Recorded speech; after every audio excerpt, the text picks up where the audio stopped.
예수님은 누구신가?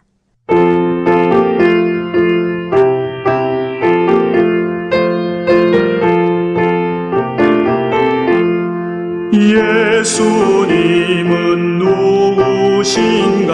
우는 자의 위로와 없는 자의 풍성이며 천한 자의 높음과 최고 우리 기쁨 되시네. 예수님은 누구신가? 약한 자의 강함과 눈먼 자의 빛이시며 병든 자의 고침과 죽은 자의 부활되고 우리 생명 되시네.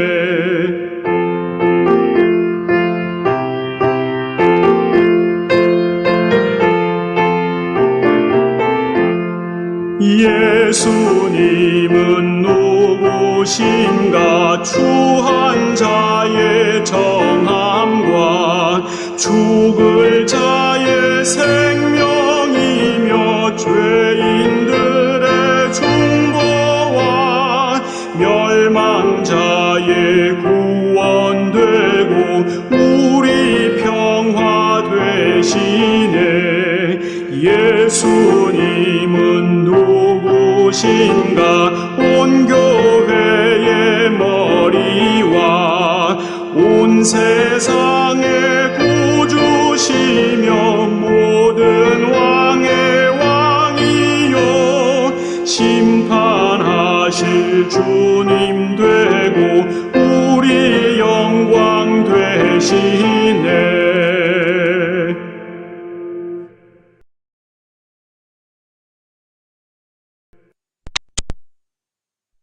In paradiso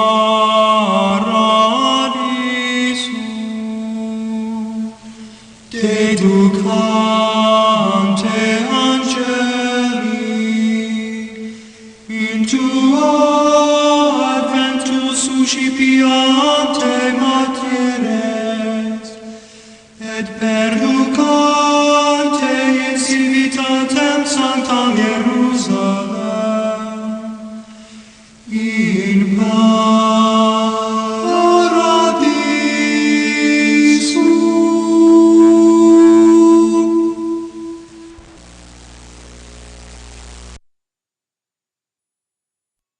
아그리빠가 바울에게 이르되 너를 위하여 말하기를 네게 허락하노라 하니 이에 바울이 손을 들러 변명하되 아그리빠 왕이여 유대인이 고발하는 모든 일을 오늘 당신 앞에서 변명하게 된 것을 다행히 여기나이다. 특히 당신이 유대인의 모든 풍속과 문제를 아심이니이다. 그러므로 내 말을 너그러이 들으시기를 바라나이다. 내가 처음부터 내 민족과 더불어 예루살렘에서 젊었을 때 생활한 상황을 유대인이 다 아는 바라. 일찍부터 나를 알았으니 그들이 증언하려 하면 내가 우리 종교의 가장 엄한 팔을 따라 바리새인의 생활을 하였다고 할 것이라. 이제도 여기 서서 심문 받는 것은 하나님이 우리 조상에게 약속하신 것을 바라는 까닭이니 이 약속은 우리 12지파가 밤낮으로 간절히 하나님을 받들어 섬김으로 얻기를 바라는 바인데 아그리빠 왕이여 이 소망으로 말미암아 내가 유대인들에게 고소를 당하는 것이니이다. 당신들은 하나님이 죽은 사람을 살리심을 어찌하여 못 믿을 것으로 여기나이까? 나도 나사렛 예수의 이름을 대적하여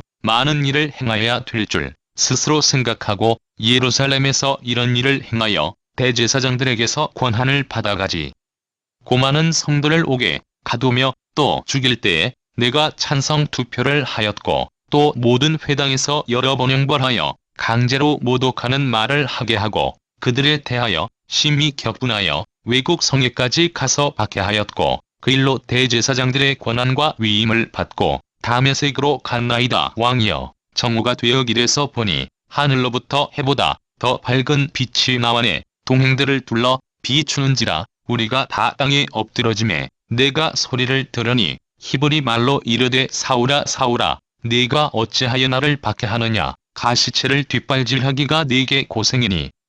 라네가 대답하되 주님 누구시니이까? 주께서 이르시되 나는 네가 박해하는 예수라. 일어나 너의 발로 서라. 내가 네게 나타난 것은 곧 네가 나를 본 일과 장차 내가 네게 나타날 일에 너로 종과 증인을 삼으려 함이니 이스라엘과 이방인들에게서 내가 너를 구원하여 그들에게 보내어 그 눈을 뜨게 하여 어둠에서 빛으로 사탄의 권세에서 하나님께로 돌아오게 하고 죄사함과 나를 믿어 거룩하게 된 무리 가운데서 기업을 얻게 하리라 하더이다. 아그리빠 왕이여, 그러므로 하늘에서 보이신 것을 내가 거스르지 아니하고 먼저 다메 색과 예루살렘에 있는 사람과 유대 온 땅과 이방인에게까지 회개하고 하나님께로 돌아와서 회개에 합당한 일을 하라 전하므로 유대인들이 성전에서 나를 잡아 죽이고자 하였으나 하나님의 도우심을 받아 내가 오늘까지 서서 높고 낮은 사람 앞에서 증언하는 것은 선지자들 과모세가 반드시 되리라고 말한 것밖에 없으니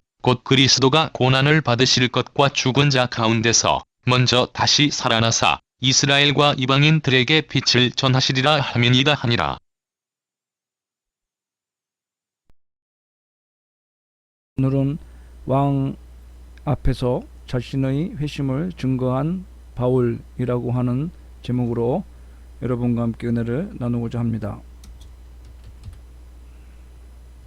오늘 본문에 아그리빠 왕 앞에 선 바울은 그에게 허락되어진 변론의 기회를 활용하여 자신의 처지와 입장을 매우 논리적이고 감동적으로 설명하고 있습니다.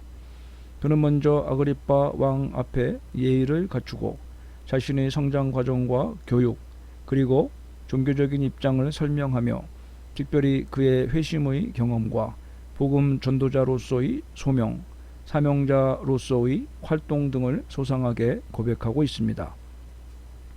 우리는 이러한 사도 바울의 자기 고백을 통하여 경건한 신앙인의 참되고 값진 인생 철학에 대해서 생각해 볼 수가 있겠습니다. 오늘 본문은 바울이 자신에게 허락된 변론의 기회를 복음 전도의 기회로 활용하고 있습니다.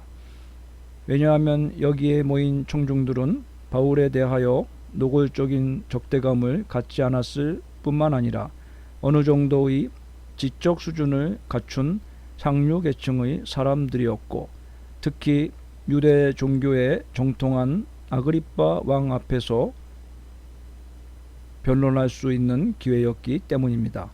또한 그는 이미 재판을 받으러 로마에 가기로 결정된 상태에 있었기 때문에 거침없이 변론할 수가 있었던 것입니다. 바울은 자신의 바리새적인 배경을 소개하고 자신이 피소된 이유를 부활 논쟁의 관점에서 설명하였습니다. 그리고 개종 이전에는 오히려 예수 그리스도를 대적하고 그리스도인을 핍박했었다고 밝히며 다메섹 도상에서의 극적인 회심의 사건을 소개하고 있습니다. 그리고 이방 선교에 대한 자신의 소명을 진술하고 있습니다. 마지막으로 자신의 선교 사역을 간단히 요약하며 자신은 지금까지 예수님의 고난과 부활만을 전하였음을 밝혔던 것입니다. 바울은 아그리빠 왕이 자신의 변론에 충분한 시간을 주며 귀 기울여 들을 것을 권면하며 너그러이 들으시기를 바라옵나이다 라는 말로 청하고 있습니다. 바울은 자신이 바리새파였다는 것을 밝히며 유대 종파 중 가장 엄한 파에 속해 있었다고 말합니다. 바리새파는 당시 유대교 종파 중에서 율법 준수에 있어서 가장 엄밀하였으며 일상생활 규범에 있어서도 가장 주의 깊은 종파 중의 하나였던 것입니다. 즉 이것은 모세의 율법을 이해함에 있어서 그리고 율법과 전통의 훈계를 지킴에 있어서 가장 세부적이고 가장 엄격한 분파였다는 의미입니다. 바울은 자신이 이런 종파에서도 누구보다도 철저하게 훈련된 사람이었음을 강조합니다. 실제로 당대 유대 사회에서 바리새인들이 매우 엄격하게 율법을 지키는 것은 널리 알려져 있던 사실이었습니다. 바울의 경우 당시 가장 유명한 율법사였던 가말리엘의 문화에 있었으니 그가 얼마나 율법에 밝으며 또한 철저하게 율법을 지켰을지는 불을 보듯 훤한 것입니다. 바울은 6절에 여기 서서 신문 받는 것은 하나님이 우리 조상에게 약속하신 것을 바라는 까닭이니라고 밝히며, 바울이 하나님께서 아브라함을 비롯한 이스라엘의 조상에게 약속한 것을 바라고 소망한다는 것은 자신의 소망하는 것이 어느 날 갑자기 불쑥 나타난 이단적 사상이 아니라는 것을 함축하는 말입니다. 그것은 바울의 믿음과 소망이 철저하게 구약의 언약과 약속에 기초를 두고 있다는 의미입니다. 즉 그리스도 안에서의 새로운 생활은 구약의 언약과 약속의 실현이고 진정한 의미에서의 바리새주의의 최상의 실현이라는 것입니다. 바울을 고소한 유대 종교 지도자들이 만약 구약 성경을 제대로 해석하였다면 바울이 믿는 부활의 예수 그리스도를 그들도 믿었을 것이라는 말이 되는 것입니다. 그러나 그들은 안타깝게도 하나님의 말씀의 전도자로 자처하면서도 하나님이 조상들에게 주신 그 소망의 참된 의미를 발견해내지 못하였던 것입니다. 오히려 편협한 유대교적 사상에 빠져있던 유대인들은 그들 자신들의 조상으로부터 내려온 소망이 나사렛 예수를 통하여 성취된 사실을 믿지 않았기 때문에 바울이 전하는 바를 배척할 수밖에 없었고 오히려 그를 이단으로 간주했던 것입니다. 그것은 바울의 경우도 마찬가지였으니 9절 말씀에 나도 나사렛 예수의 이름을 대적하여 많은 일을 행하여야 될 줄로 스스로 생각하고 대제사장들에게 고난을 받아가지고 많은 성도를 옥에 가두고 또 죽일 때에 내가 찬송 투표를 하였다고 고백하고 있습니다. 바울은 이렇게 자신에게 있어서 그다지 유쾌하지 않은 기억, 즉 그 자신이 나사렛 예수의 이름을 대적했던 일을 굳이 들추어내고 있는 것은 무엇 때문일까요? 그것은 자신의 증언을 믿지 않는 사람, 곧 유대인 청중들을 한편으로는 이해할 수 있다는 것을 분명히 하면서 나아가 자신이 지금과 같이 그리스도인이 된 배경에 대해서 설득력 있는 변론을 펼쳐 나가기를 원하였기 때문입니다. 즉 바울은 자신이 그리스도를 만난 후 복음의 핍박자요 탄압자의 삶에서 복음 선포자로 바뀌었다는 이 인생의 극적인 반전을 단계적으로 설명함으로써 청중들로 하여금 강렬한 인상을 경험하게 하고 그로 말미암아 자신의 논지에 대해 공감을 유발할 수 있도록 유도하고 있는 것입니다.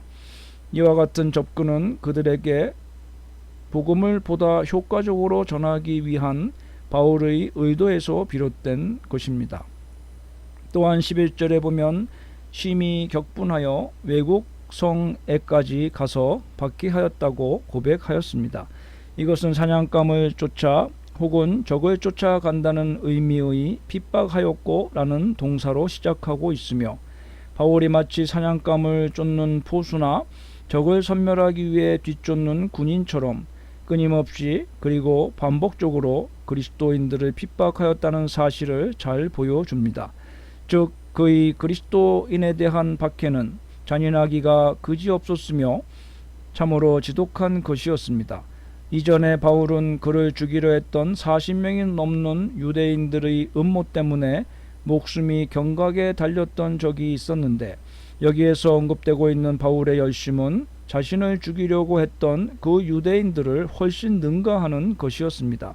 그런데 바울은 다메섹으로 가다가 하늘로부터 해보다 더 밝은 빛이 나와 내 동행들을 둘러 비추어 자기들이 다 땅에 엎드려지며 히브리 말로 사울아 사울아 내가 어찌하여 나를 박해하느냐라는 하나님의 음성을 들었다고 고백하였습니다. 이것은 바울의 회심 사건을 소개하는 내용입니다. 하나님은 이처럼 어리석은 여종으로 하나님을 대적하려는 바울을 예수님을 통하여 직접 꾸짖으신 것으로 이해할 수 있습니다. 바울은 자신을 책망하는 소리의 주체가 바로 예수 그리스도의 말씀이었다고 고백하고 있기 때문입니다. 15절에 보면 나는 내가 핍박하는 예수라 라고 말씀하고 있습니다. 또한 이방 선교를 향한 소명을 바울에게 말씀해 주셨습니다. 내가 나를 본 일과 장차 내가 내게 나타날 일에 너로 사환과 증인을 삼으려 한다는 말씀을 하셨던 것입니다. 이러한 표현은 바울이 다메섹 도상에서 예수님을 본 이후에도 여러 번 예수님께서 바울에게 직접 그의 복음 증거 사역과 관련해서 행하여야 할 바를 가르쳐 주셨음을 보여줍니다. 바울은 이처럼 다메섹 도상의 회심 이후에 예수님에게 온전히 사로잡힌 자가 되었던 것입니다. 바울은 이 같은 고백을 통하여 자신이 예수님을 직접 만났고 복음 전파의 사명을 부여받았을 뿐만 아니라 그리스도의 고난에 동참함으로써 그리스도의 증인으로서의 자격을 갖추게 되었다고 소개하였던 것입니다.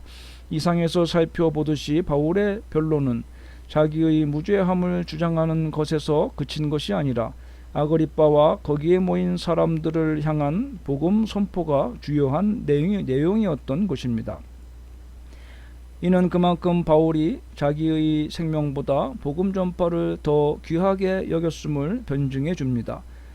실로 바울은 때를 얻든지 못 얻든지 복음을 전하는 일에 매진하였던 위대한 복음의 사도였던 것입니다.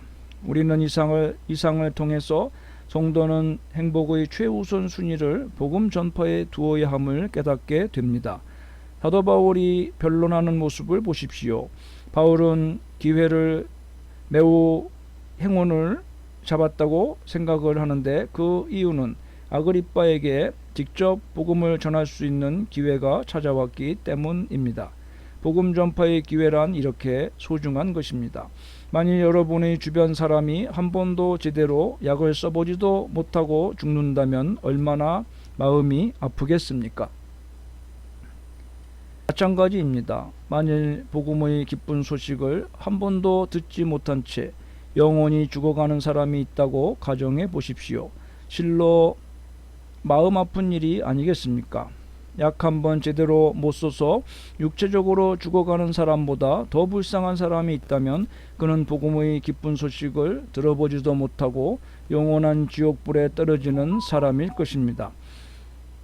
세상에 그보다 더 불쌍하고 불행한 인생은 없는 것입니다. 사랑하는 성도 여러분, 우리는 이러한 행복을 맛본 사람들입니다. 그러므로 이 지상에서의 가장 행복한 것이 무엇인지를 확실히 아는 사람인 것입니다. 그러므로 우리도 행복의 최우선 순위를 전도에 두어야 하겠습니다. 또한 오늘 본문에 보면 바울이 유대교에서도 가장 엄한 종파인 바리새파에 속하여 있었고 율법으로는 흠이 없는 자라고 빌립보서 3장에도 밝히고 있습니다. 그런데 바울이 이러한 말을 하는 이유가 무엇이겠습니까? 자기를 율법적으로 박식하고 흠이 없다고 스스로 자랑하고 있는 것입니까? 그것이 아닙니다. 오직 예수 그리스도의 십자가의 복음을 증거하기 위해서였던 것입니다. 우리가 공부하고 성공하고 사람들과 관계를 맺는 것, 이 모든 것이 바로 최종 목적은 복음 전도를 위한 것이 되어야 한다는 것을 깨닫게 되어집니다. 복음을 잘 전하기 위해서 공부를 하여야 되고 복음을 잘 전하는 사람이 되기 위해서 사회적인 지위에도 올라야 되고 하는 모든 일에 있어서 형통하고 성공해서 사람들에게 신뢰를 얻고 존경을 받는 자리에 있어야 하는 것입니다. 그렇지 않은 경우보다 그런 경우가 복음 전도에 훨씬 유익하기 때문입니다. 바울은 그래서 강한 자에게는 자신도 강하고 높은 자에게는 높으며 또 비천한 자에게는 스스로 비천한 자처럼 자신을 낮출 수가 있었던 것입니다. 또한 바울이 자신의 수치스러운 죄악과 실수와 잘못에 대해서도 서슴없이 밝히고 있는 것은 그가 수치를 모르는 어리석은 자라서가 아니라 역시 복음 전도에 그것이 유익하기 때문이었습니다. 어떠한 죄악도 하나님 앞에서 다 용서함을 받을 수 있기 때문에 죄를 밝힌다고 해서 부끄러운 것은 아닙니다. 오히려 사람이 죄를 숨기는 것이 부끄러운 것입니다. 여러분, 오늘 우리는 사도 바울과 같은 모습으로 자신의 구주이신 예수 그리스도를 마음에 품고 살아가도록 힘써야 되겠습니다. 그리스도인이란 예수님을 닮아가는 자입니다. 그러므로 우리가 예수님의 마음을 가져야 하는 것은 당연합니다. 우리는 세상의 문영혼들에 대해서 바울과 같이 애타는 심령이 있어야 합니다. 그들을 구원하려는 간절한 소원이 있어야만 합니다. 그래서 그들을 찾아가 불러내어야만 합니다. 복음의 핍박자라 할지라도, 사회적으로 악한 자로 취급받는 자라 할지라도 모두 구원하고자 하는 마음을 가져야 할 것입니다. 여러분, 이 땅에서 한 영혼이 회개하면 천국에서는 잔치가 벌어집니다. 그만큼 영혼 구원에 대한 주님의 마음이 간절한 것입니다. 우리도 이러한 주님의 마음으로 영혼들을 대하고 그들을 구원하기 위해 열과 성의를 다해야 할 것입니다. 여러분, 예수 그리스도를 만난 이후로 사도 바울은 이방인의 사도로서 분명한 소명의식을 일평생 가지고 살았습니다. 그리하여 그는 이방인의 사도로서 복음 전도의 사명을 온전히 감당하기 위해서 최선을 다하였던 것입니다. 복음 전파를 위해서 전체 3차에 걸쳐서 그는 전도 여행을 하였고 그로 말미암아 무수한 고난도 당했었습니다. 그는 복음 전파를 위해서라면 생명도 아끼지 않았습니다. 그러기에 그는 온 세계를 복음으로 물들일 수가 있었던 것입니다. 여러분, 성도에게 있어서 분명한 소명의식이 중요합니다. 소명의식이 분명한 사람과 그렇지 못한 사람 사이에는 인생을 살아가는 방식에 있어서 엄청난 차이가 있습니다. 소명의식이 분명한 사람은 자기가 하는 일에 최선을 다합니다. 최선을 다해서 인생을 살아갑니다. 그래서 성공적인 인생을 살게 됩니다. 그러나 소명의식이 없는 사람은 하는 일마다 대충대충 합니다. 아무런 소명의식이 없이 인생을 허비하며 살아갑니다. 그러다 보니 결국 실패하게 되는 것입니다. 여러분, 그러나 사람에게 소명이 없는 경우는 없습니다. 자신의 소명을 스스로 깨닫지를 못하는 것 뿐입니다. 이 세상에 난 사람은 다 소명이 있습니다. 아무런 이유도 없이 세상에 태어난 사람은 없다는 것입니다. 불신자라도 나름대로 다 소명이 있습니다. 하물며 성도야 더 말할 나위가 있겠습니까? 하나님께서는 우리를 향한 분명한 계획을 가지고 계십니다. 그래서 많은 사람들 가운데 우리를 택하여 특별히 부르셨던 것입니다. 우리는 이에 대한 분명한 의식을 가지고 있어야 할 것입니다. 자기의 소명이 무엇인지를 밝혀야 하는 것이 참으로 중요합니다. 우리는 흔히 전문 사역자만이 소명을 받는 것으로 생각하기 쉽습니다. 그러나 소명은 누구나 다 받는 것입니다. 만일 누가 어떤 특별한 직업의 재능이 있다면 그것이 그 사람의 소명일 수도 있습니다. 그래서 종교개혁자 칼빈은 직업 소명을 말하였습니다. 그러므로 성도는 자기가 무슨 일을 하든지 그것이 하나님의 소명인 줄로 알고 거기에 최선을 다해야 할 것입니다. 또한 더 나아가 모든 성도는 다 복음 전파자로서의 소명을 받았다는 것을 명심해야 될 것입니다. 성도 여러분, 복음 전파는 전문 사역자에게만 주어진 사명이 아닙니다. 그것은 모든 성도의 사명입니다.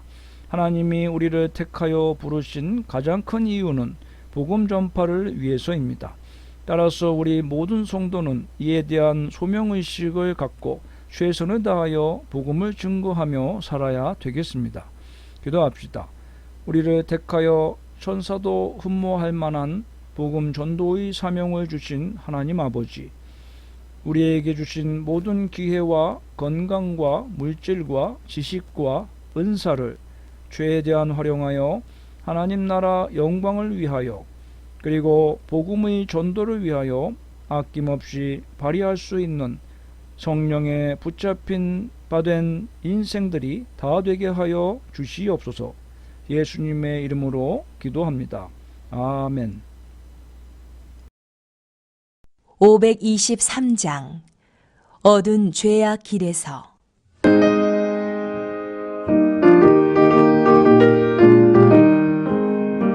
모든 죄악 길에서 목적 없는 양같이 모든 선한 길 찾아 헤맨다. 자비하신 하나님 독생자를 보내서 너를 지금 부르니 나오라. 이때라 이때라 주의 긍휼 받을 때가 이때라. 지금 주께 나와 겸손하게 아뢰라. 구원함을 얻으리 험한 십자가 위에 달려 돌아가신 주 다시 살아나셨네. 기쁘다. 죄인 구원하실 때 어서 주께 나와 그 신 은혜 구하라 구하라. 이때라 이때라 주의 긍휼 받을 때가 이때라. 지금 주께 나와 겸손하게 아뢰라. 구원함을 얻으리.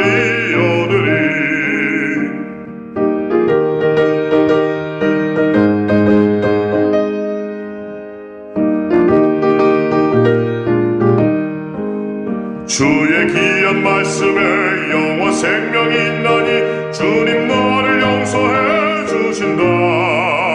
주가 부르실 때에 힘과 정성 다하여 주의 은혜 받으라 받으라. 이때라 이때라 주의 긍휼 받을 때가 이때라. 지금 주께 나와 겸손하게 아뢰라. 구원함을 얻으리. 세월 빨리 흐르고 세상 지고 가는데 너의 영혼 오늘 밤 떠나도 주의 구원 받으면 천국에서 영원히 주와 함께 살리라 살리라.